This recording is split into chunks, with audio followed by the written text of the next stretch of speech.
So more not ideal news for the Indiana Fever, as Damiris Dantas is in fact leaving the team for a short period of time, which is probably why they're not going to be getting rid of Bree Turner. And this could be a big reason why the team does not get rid of her. It's probably a big reason why the team may consider getting rid of, I hate to say this, but they may consider getting rid of Michaela Timpson. Like, I think everyone thinks it's a guarantee Michaela Timpson. This team has just gone for old players. They've not done anything for youth. And if you guys agree that it's ridiculous, that would be a ridiculous decision. Subscribe. We are trying to hit 48.6k or 55k by the end of the day. We are 6 subscribers off that. But anyway, we got to talk about it. We have got to talk about it right here because Damiris Dantas just got selected. Caitlin Clark is no stranger to headlines, but the firestorm currently surrounding the WNBA rookie is unlike anything she's faced before. From being hailed as the savior of women's basketball to being accused of being a product of media hype, Caitlin's rise has ignited debates that go far beyond the basketball court. For AmeriCup. So the tournament is from June 28th to July the 6th. At least it's not as bad as Eurobasket. But she's missing 4 games. She's missing the first game against... She's missing the game against Dallas, the game against the Aces, and 2 games against the Sparks. Sparks ones aren't going to be too bad because I assume Cam Brink's not going to be back. Is Azurá the greatest plus center in the world? No. I think Aaliyah's... The problem is if Aaliyah's in foul trouble, you're going to have Natasha Howard center. Like, Bree Turner's not good enough to see the floor, and they're still not going to play Timpson. Don't like it, but it gives Timpson a chance to show herself. Do you really think that this team that this coach is going to play Michaela Timpson? But how did a record-breaking NCAA star become the center of controversy before even finishing her rookie season? And why are WNBA veterans, fans, and even other athletes divided over her? We open with a slow-motion montage of Caitlin Clark's most iconic NCAA moments, the record-breaking three-pointers. Do you really think Timpson is a risk to be cut? I actually agree with that. Like, do you really think they're going to play Michaela Timpson? Unnecessary, complicated, expand their roster size immediately. Got to find a way to make sure I can watch these games. This, ladies and gentlemen, is an extremely good argument as to why the front office may have shied away from pursuing free agents that may have had Eurobasket commitments. Which is fine. Which is absolutely fine. Understandable. But, like, any of the players that are on top teams are not playing in Eurobasket. Jessica Shepard's not playing in Eurobasket. Badian's playing Eurobasket. Maureen Johannes is not playing in Eurobasket. Malonga's not playing in Eurobasket. So all of the top players that are on can... The roaring crowd at Iowa, the unforgettable 2023 Final Four showdown. The screen fades to black and then cuts to recent WNBA clips. Clark getting knocked to the floor, heated confrontations during games, and pundits arguing across sports networks. A bold question flashes on screen. Like, that are on contending teams. None of them are going to Eurobasket. And I think you could convince a lot of these players, especially if there's a chance of them signing a big contract in the future, to not go to Eurobasket.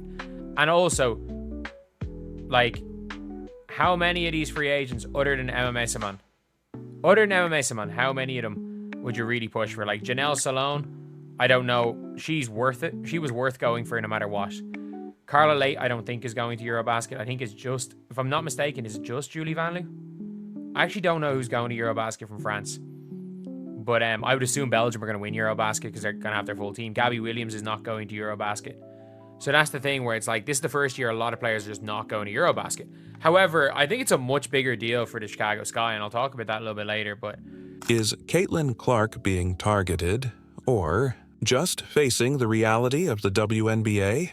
Caitlin Clark entered the WNBA with unprecedented fanfare. She was the #1 pick by the Indiana Fever in the 2024 draft. But even before stepping onto a professional court, she had already become a polarizing figure. Her impact on viewership and ticket sales was undeniable. I think this could be the worst short-term career decision Camila, or the best. I say the worst short-term career decision Camila Cardoso could make, but it's probably the best short-term career decision Cardoso can make, because I think the Sky are going to be better playing Angel Reese beside either Elizabeth Williams or playing Beck Allen at the 4 and playing Angel Reese at the 5. I think that lineup's going to be much better than Reese and Cardoso together. And I think you're going to be seeing maybe a lot less Cardoso minutes post this break. She's probably missing 3 to 4 games, and I think they're going to look better without her. Fever games were selling out arenas that hadn't seen full capacity in years. ESPN, Nike, and Wilson lined up for major sponsorship deals. But while corporate America embraced her, parts of the WNBA locker room weren't as welcoming. The tension began subtly. Cold post-game handshakes, seemingly pointed social media posts, but it escalated quickly. I think they're going to look better without her, but you never resign someone who does this. Please make WNBA a serious league. I mean, I'm sorry, international ball series as well, and it's part of the CBA that they're not allowed to stop players going. They're literally not allowed stop players doing that. It's in the CBA. The WNBA are not allowed to stop a player from going overseas. However, Dantas missing 4 games is not ideal. And by the way, that if they have a game a little bit after this, you probably missed that too. But actually, I'm actually looking to go away that week, so there's not a lot of games in that week after July the 5th. But Clark's physical treatment on court became a hot topic. In one now viral moment, Chicago Sky's Chennedy Carter delivered a hard shoulder check to Clark during a dead ball situation. The moment was clipped, slowed down, and debated across all major sports shows. Many called it unacceptable, while others said it was simply welcome to the pros. Veteran stars like Diana Taurasi had earlier warned in a podcast that reality is coming for Caitlin once she entered the league. Because how does the WNBA allow this? They have to. They literally have to. It is in their collective bargaining agreement that players are allowed to go.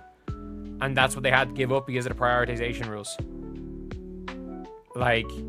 They had to, because of the prioritization rules, they had to give up something the WNBA did, because the WNBA teams brought in prioritization rules, meaning that if you can't sign a full season contract if you miss 1 day of training camp, unless it's your rookie or second season. I think you can do it if it's your first or second season, which is why a load of players came over late this year. And when asked whether the WNBA was being too harsh, Taurasi doubled down. You've got to earn your place here.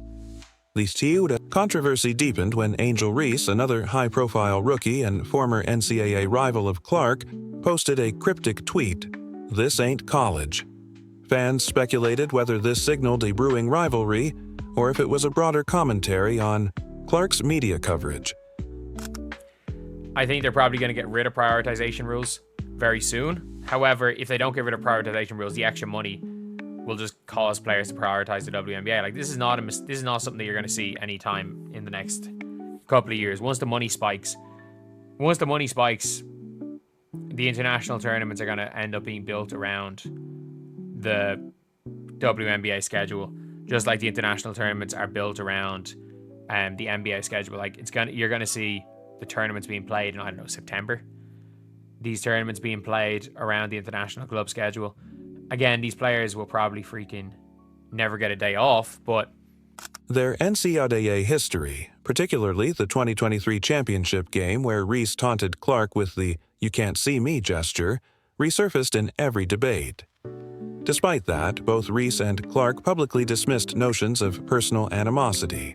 Still, fan bases clashed online with racial undertones, debating whether Clark's media popularity was a product of her talent or her identity. Yeah, it is a tough one for the Fever as well, because Bree Turner has to play. If Bree Turner has to play, something's gone seriously wrong. Seriously wrong. Bree Turner is going to have to play quite a bit for the Indiana Fever. And I mean this when I say this. Something is massively wrong if Bree Turner sees the floor.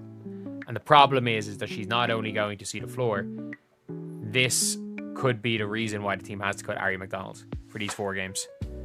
Or maybe, like, if the Fever cut Ari McDonald, they can't sign her, I think, until like for another 2 or 3 weeks, and another team goes and signs her.